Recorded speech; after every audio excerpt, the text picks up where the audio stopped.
আস্তে সাবধান। স্যার এটার ভিতরে লোড আছে নাকি স্যার?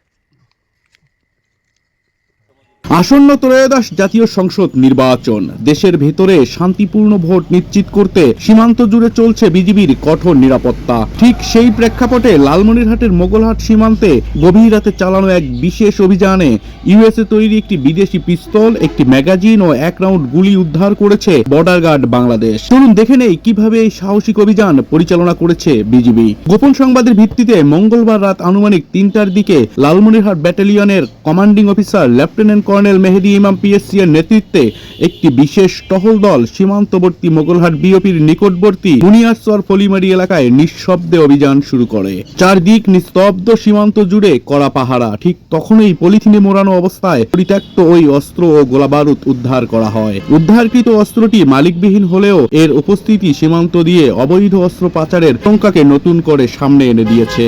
আইনানুগ ব্যবস্থা গ্রহণের জন্য পিস্তল, ম্যাগাজিন ও গুলি লালমনিরহাট সদর থানায় জমা দেওয়ার কার্যক্রম প্রক্রিয়াধীন রয়েছে বলে জানিয়েছে বিজিবি। নির্বাচনকে কেন্দ্র করে নিরাপত্তা বলয় আরও শক্ত করতে লালমনিরহাট ব্যাটালিয়নের দায়িত্বপূর্ণ 3টি সংসদীয় আসনের 5টি উপজেলায় মোট 19 প্লাটুন মোবাইল ও স্ট্রাইকিং ফোর্স মোতায়েনের পরিকল্পনা গ্রহণ করেছে বিজিবি।